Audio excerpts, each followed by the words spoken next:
Gangster ini pun sedang menunggu istrinya yang mau melahirkan. Dia pun sangat cemas dan juga bahagia karena dia sebentar lagi akan mendapatkan seorang putra. Tangisan anak gangster itu pun sampai terdengar keluar rumah. Mereka pun sangat terkejut semuanya. Gangster ini pun sangat bahagia guys karena dia telah mendapatkan seorang putra. Gangster ini pun sudah tidak sabar ingin memeluk anaknya itu dan dia pun ingin menggendongnya. Lalu dia pun langsung masuk ke rumah. Tiba-tiba anggotanya pun datang. Anggotanya pun mengatakan bahwasannya musuh gangster itu telah datang. Dia pun telah menghabisi seluruh pasukannya. Dia pun meminta untuk membantunya. Akhirnya gangster ini pun tidak jadi masuk ke rumah. Dia pun ingin bantu anggotanya itu guys. Tapi ternyata itu semua adalah jebakan. Musuh gangster itu pun telah berhasil ke rumahnya. Mereka pun ingin menghabisi istri gangster itu guys beserta anaknya. Istrinya pun langsung kabur dari rumah itu. Musuh gangster ini pun tidak akan membiarkan istrinya dan juga anaknya itu hidup. Lalu wanita ini pun langsung datangi seorang gelandangan. Dia pun meminta bantuan kepada gelandangan itu. Dia pun menitipkan anaknya kepada gelandangan ini agar anaknya bisa selamat. Lalu dia pun menggantikannya dengan batu. Musuh gangster itu pun terus mengejarnya. Dia pun sudah tersudut guys. Lalu dia pun langsung melompat ke dalam air. Dia pun pura-pura kehilangan bayinya dalam air itu. Dia pun menjerit, "Di mana anakku? Di mana bayiku?" Musuh gangster ini pun sangat senang karena anak gangster itu tidak selamat. Mereka pun langsung meninggalkan wanita itu. Akhirnya wanita ini pun mengadu kepada suaminya dan mengatakan bahwasannya anaknya tidak selamat. Dia pun sengaja berbohong kepada suaminya agar anaknya itu tidak mengikuti jejak suaminya yang suka menghabisi orang. Istrinya pun menyalahkan suaminya itu karena perbuatannya musuh-musuhnya pun menghabisi anak mereka. Gangster ini pun mencoba menenangkan istrinya. Lalu pasukannya pun mengatakan bahwasannya musuh mereka ada di jalan sana. Mereka pun harus mengejarnya dan ingin balas dendam. Gangster ini pun tidak memperdulikan kematian anaknya itu. Yang penting bagi dia adalah bisa balas dendam kepada musuhnya karena itu adalah yang pertama. Sehingga istrinya ini pun langsung melihat suaminya pergi bersama pasukannya. Dia pun tidak tega melihat gendongannya itu guys karena dia tahu bahwasannya anaknya masih hidup. Dia pun terpaksa melakukan itu agar anaknya bisa selamat dan tidak mengikuti jejak suaminya ini. Suaminya pun terus mendesak anggotanya untuk balas dendam. Gelandangan ini pun berhasil membawa anak gangster itu guys. Dia pun merawatnya dengan tangannya sendiri. Dia pun tidak tahu gimana caranya merawat anak itu. Wanita ini pun terus menangis guys dan teringat anaknya masih hidup. Dia pun terpaksa meninggalkan anaknya kepada gelandangan itu agar anaknya bisa selamat karena musuh-musuh dari suaminya itu selalu mengincar anaknya dan dia pun tidak mau anaknya itu direnggut oleh musuh-musuh suaminya. Gelandangan ini pun membawa anak ini untuk mencari pekerjaan guys. Dia pun meminta pekerjaan kepada toke sawit ini dan mengatakan bahwasannya apapun akan dilakukannya demi memenuhi kebutuhan dari anak ini. Tapi toke sawit ini mengatakan, "Aku tidak membutuhkan karyawan untuk saat ini. Apalagi kamu adalah seorang gelandangan, pergi sana." Gelandangan ini pun bersedia mengutip brondolan asalkan anak ini bisa diberinya makan. Dia pun memohon kepada toke sawit itu untuk diberikan pekerjaan. Tapi toke sawit ini pun marah dan mengusirnya dari lokasi itu guys. Akhirnya dia pun pergi dengan kesedihannya. Dia pun bekerja sendiri guys untuk memenuhi kebutuhan dari anak gangster itu karena tidak ada satu orang pun yang mau menerima pria ini bekerja. Ibu dari anak itu pun menitipkan mainan kepada anaknya agar gelandangan itu memberinya kepada anaknya. Ibunya pun selalu memberi makan kepada orang-orang desa dan juga gangster itu guys, tapi anaknya makan apa adanya. Dia pun tidak memikirkan nasib anaknya itu guys. Gangster ini pun tidak tahu bahwa anaknya masih hidup. Anak ini pun hanya memakan sisa-sisa dari punya orang dan dia pun tidak punya kasih sayang dari kedua orang tuanya. Gelandangan ini pun terus mengurus anak itu guys dan dia pun mulai tumbuh remaja. Dia pun tidak kenal mana ayah dan ibunya. Yang penting gelandangan itu adalah ayah dan juga sebagai ibunya. Dia pun sangat menyayangi gelandangan itu guys. Anak ini pun terus melamun, mengapa nasibnya seperti itu, tidak seperti anak-anak yang lain. Gelandangan ini pun selalu beri kabar kepada ibunya bahwasanya anak itu baik-baik saja dan dia pun sudah mulai tumbuh remaja. Dia pun pergi guys biar supaya tidak ketahuan sama para gangster-gangster itu. Anak ini pun mulai tumbuh dewasa dan dia pun sudah mandiri dan berdikari sendiri. Dia pun tidak memikirkan lagi kedua orang tuanya karena bagi dia menjalani hidup itu harus. Wanita ini pun selalu teringat dengan anaknya. Sampai sapi ini dia melihat anaknya sedang menyusui. Dia pun teringat dengan anaknya. Begitulah kasih sayang seorang ibu kepada anaknya. Anak ini pun tidak pernah mendapatkan kasih sayang seorang ibu, apalagi ayahnya. Dia pun terlantar dan menjalani hidupnya dengan sendiri. Gelandangan ini pun mencoba mencarikan pekerjaan untuk anak itu agar dia bisa mendapatkan penghasilan. Anak ini pun melamar kerja sebagai anggota gangster guys. Tapi ketua gangster ini mengatakan bahwasanya pekerjaan kami bukan main-main. Pekerjaan kami itu adalah untuk menghabisi orang. Lihatlah tanganku sebagai buktinya. Gangster ini pun menanyakan kepada anak itu, apakah kamu masih mau melamar kerja di sini? Anak ini pun mengangguk guys. Dia pun bersedia untuk melamar kerja sebagai gangster. Akhirnya ketua gangster ini pun menyuruh anak itu untuk tinggal. Dia pun menjadi anggota gangster baru guys. Anak ini pun terbiasa melihat gangster itu menghabisi orang yang tidak sepakat dengan dia. Dia pun tidak segan-segan melihat kekerasan. Dia pun menyita surat tanah orang lain agar menjadi miliknya. Tapi pemilik tanah itu lari membawa surat itu. Akhirnya anak ini pun langsung mengejar orang itu, guys. Dia pun langsung keluar dengan wajah songong. Akhirnya gangster ini pun melihat anak itu kembali. Dia pun terkejut, guys, karena dia telah membawa surat itu kembali. Dia pun mengatakan ini suratnya sudah kembalikan. Tapi gangster ini tidak percaya bahwasannya anak ini telah menghabisinya. Dia pun langsung mengeluarkan buktinya, guys, bahwasannya dia menghabisi orang yang telah membawa surat itu. Gangster ini pun tertawa dan bangga sama anak ini, guys. Dia pun akhirnya menjadi anak kesayangan gangster itu, dan dia pun adalah orang yang paling takuti. Anak ini pun sudah tumbuh menjadi orang yang sangat ganas karena dia tidak kenal dengan takut. Dia pun sudah terbiasa hidup menderita sehingga dia pun tidak takut sama orang lain, apalagi itu adalah musuhnya. Setelah berjalannya waktu, dia pun mulai tumbuh dewasa, guys. Seluruh orang-orang pemberontak pun datang untuk menguasai tanah gangster itu. Musuh-musuh gangster itu pun datang untuk menghabisi gangster itu, guys, tapi dia tidak akan membiarkannya. Anak ini pun sudah tumbuh dewasa dan dia pun tidak akan membiarkan siapapun menyenggol gangster itu, guys, karena dia akan menghadapinya.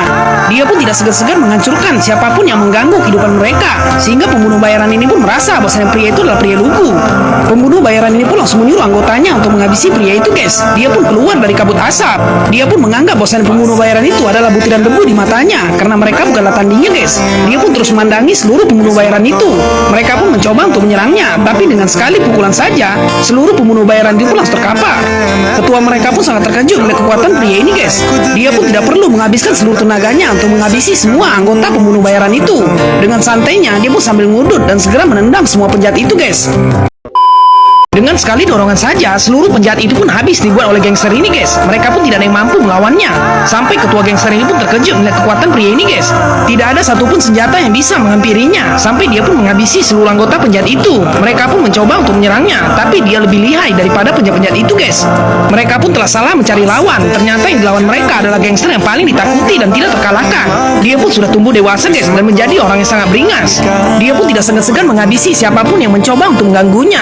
Penjahat ini pun tidak tahu bahwa pria ini dari kecil sudah terbiasa namanya menghabisi orang. Dia pun tidak kenal takut karena musuhnya itu hanyalah butiran debu di matanya. Dia pun menghabisi ketua penjahat itu, guys, dan seluruh anggotanya pun langsung melihatnya. Satu persatu penjahat itu pun habis dibantai oleh gangster ini, guys. Mereka pun tidak tahan untuk melawan pria ini. Mereka pun akhirnya kena karmanya sendiri karena telah mengganggu seorang gangster yang paling ditakuti. Penjahat ini pun akhirnya tepar semua. Tidak ada satupun yang bisa menghabisi pria ini, guys. Apalagi menyentuh badannya. Luka tidak ada satupun di badannya. Dia pun dengan santainya berjalan di depan penjahat itu, guys, karena penjahat ini sudah tidak bisa lagi untuk bangkit. Dia pun langsung mengeluarkan ulti terakhirnya hingga penjahat itu pun langsung terkapar. Dia pun masuk ke dalam tumpukan api itu hingga dia pun menjadi hanya tinggal nama. Lalu gangster ini pun langsung kembali ke keretanya. Dia pun langsung mengangkat telepon dari bos penjahat itu, guys, dan dia pun ingin tahu siapa sebenarnya yang menyuruhnya. Ternyata yang menyuruhnya adalah musuh lamanya dulu, guys. Dia pun selalu diburu dan ingin dihabisi. Tapi gangster ini tidak bisa dihabisi dengan mudah. Dia pun akan membela ketua gangsternya karena dia tahu bahwa ketuanya itu sangat banyak musuhnya. Dia pun adalah anak yang dibesarkan oleh ketua gangster itu, guys, dan dia pun mau membalas jasa. Bos penjahat itu pun sangat marah, guys, karena dia ditantang oleh pria ini. Kakek ini pun sangat terkejut melihat ada orang yang keluar dari jerami itu, guys. Dia pun mencoba untuk menyerangnya, tapi kakek ini pun langsung menangkisnya. Akhirnya penjahat itu pun langsung tumbang, guys. Tapi penjahat ini tidak sendirian. Dia pun bersama dengan pasukannya dan juga bosnya. Mereka pun akan menghabisi kakek itu di depan seluruh warga. Tapi kakek ini tidak kenal takut. Dia pun akan menghadapi seluruh penjahat-penjahat itu, guys. Mereka pun semuanya berkumpul dan mengepung kakek ini. Kakek ini pun sendirian. Dia pun tidak mungkin bisa mampu melawan penjahat-penjahat itu, guys, karena mereka sangat banyak. Dia pun berusaha melawan seluruh musuh-musuhnya itu, walaupun tenaganya sudah tidak kuat lagi. Akhirnya dia pun langsung terkena sayatan dari senjata tajam musuhnya itu, guys. Dia pun kesakitan. Seluruh warga pun sangat kasihan melihat kakek ini karena dia dikeroyok oleh seluruh musuh-musuhnya. Dia pun mencoba untuk bertahan, tapi serangan mereka selalu mengenainya. Dia pun melihat istrinya itu dipegangi oleh musuhnya itu. Pria ini pun tidak sanggup melihat kakek itu harus dihabisi oleh musuh-musuhnya. Dia pun berpikir gimana cara menolongnya. Dia pun tidak sengaja melihat ada sarang tawon.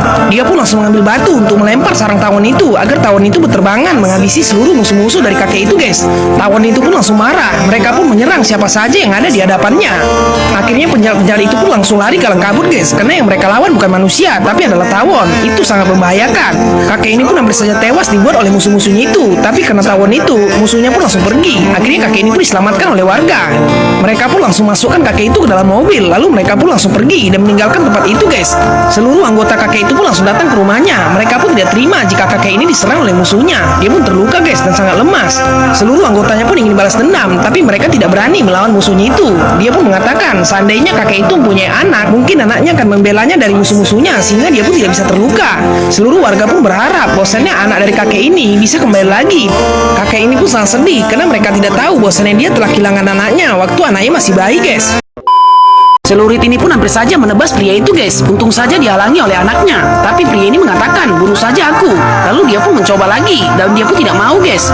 Ternyata anaknya punya rencana untuk menahan pria itu agar gangster itu datang. Gangster ini pun diberitahu sama temannya bahwasanya pamannya telah diculik oleh penjahat. Dia pun ingin menyelamatkan pamannya itu, guys. Penjahat itu pun langsung melakukan briefing. Mereka pun ingin menyambut kedatangan gangster itu karena dia orang yang sangat kuat. Mereka pun menyarankan bahwasanya mereka akan menculik ayah dan juga keluarga-keluarganya. Penjahat ini pun setuju dengan ide ayahnya itu karena itu akan membuat gangster itu semakin marah. Mereka pun akan menculik seluruh keluarga gangster itu, guys, dan dia pun menangkapnya dengan mudah. Penjahat ini pun langsung datangi keluarga gangster itu, guys, yang sedang berada di sawah. Mereka pun memiliki senjata lengkap dan seluruh pasukannya. Seluruh warga pun ketakutan karena mereka akan berhadapan dengan penjahat yang paling takuti. Penjahat ini pun tidak mau menghabisi masyarakat. Dia pun ingin menangkap orang tua dari gangster itu aja, guys. Lalu pria ini pun sudah tidak tahan karena dia tahu bahwasanya orang tuanya juga diganggu. Temannya pun melihat telepon gangster itu berdering. Ternyata keluarganya minta bantuan, guys, karena mereka semua telah ditahan oleh penjahat itu. Pria tua ini pun mencoba untuk melawan penjahat-penjahat itu, guys, tapi karena mereka ramai, dia pun tidak sanggup untuk melawannya. Dia pun sudah tidak semudah yang dulu, sehingga kekuatannya pun langsung berkurang. Tapi nyalinya tidak ciut sekalipun. Walaupun mereka sangat banyak, dia pun mencoba untuk mengajar anggota-anggota preman itu, guys. Dia pun berusaha sekuat tenaga untuk melindungi keluarganya, tapi dia langsung dihajar menggunakan besi. Pria tua ini pun sudah terluka. Dia pun sudah tidak mampu lagi melawan penjahat-penjahat itu. Istrinya pun kaget melihat pria tua ini sudah terluka. Dia pun sudah tidak bisa ngapain lagi, guys. Lalu dia pun langsung dipukul lagi menggunakan besi sampai dia pun terduduk. Dia pun langsung menjerit dan memanggil nama anaknya. Apakah anak pria tua ini akan datang, guys, untuk menyelamatkan seluruh keluarganya? Preman ini pun langsung mengambil kampaknya. Dia pun ingin menghabisi pria tua itu, guys. Tapi tiba-tiba kampak itu pun terhenti. Ternyata ada seorang yang menangkapnya. Preman ini pun bingung siapa yang telah berani menangkap kampak itu. Ternyata adalah seorang pria yang sangat tampan, guys.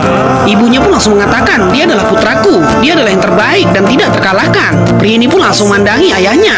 Dia pun sudah 30 tahun berpisah dengan ayahnya waktu kecil dulu. Dan dia pun mengatakan akan membela ayahnya sampai mati. Mendengar perkataan itu, ayahnya pun langsung bangkit, guys. Dia pun langsung mengeluarkan tenaganya sehingga ayah dan anak ini menjadi bersatu untuk melawan seluruh preman itu. Tapi ayahnya terluka, guys, karena tusukan dari pedang itu. Ayahnya pun tidak menyangka bahwasanya anaknya itu masih hidup. Dia pun sangat menyayanginya, guys, tapi anaknya dipukul menggunakan besi dari belakang. Dia pun tidak melawan, guys, karena ada gelang di tangannya. Akhirnya ibunya pun tahu dan melepaskan gelang itu. Apabila gelang itu terlepas, maka preman itu menjadi debu semuanya. Dia pun sangat marah kepada preman itu karena telah berani mengganggu keluarganya. Ibunya pun sangat bangga karena anaknya telah kembali, guys. Dia pun memiliki kekuatan 2 kali lipat dari ayahnya. Dia pun langsung mandangi seluruh penjahat-penjahat itu, guys.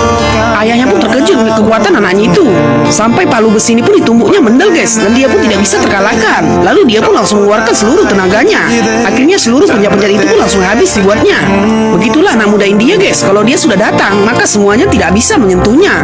Dia pun langsung mendorong ketua preman itu, guys, ke arah besi, sehingga dia pun langsung tinggal nama. Anak preman itu pun melihat ayahnya sudah tiada. Dia pun sangat marah, guys, dan langsung ingin menghabisi dengan pedangnya. Dia pun langsung angkat pedangnya dan ingin menghabisi pria itu, guys. Tapi ayah pria itu langsung mengambil tombak. Dia pun memanggil nama anaknya dan langsung melemparkannya. Pria ini pun langsung menangkapnya dan langsung melemparkan ke arah preman itu, guys. Preman ini pun akhirnya terdiam, guys, karena tombak yang terkena tubuhnya. Seluruh preman dan juga anggota preman itu semuanya habis dihajar oleh pria ini, guys. Mereka pun telah memenangkan peperangan itu sehingga mereka pun hidup damai. Tidak ada namanya lagi kekerasan dan juga premanisme di desa itu, guys. Dan filmnya pun selesai.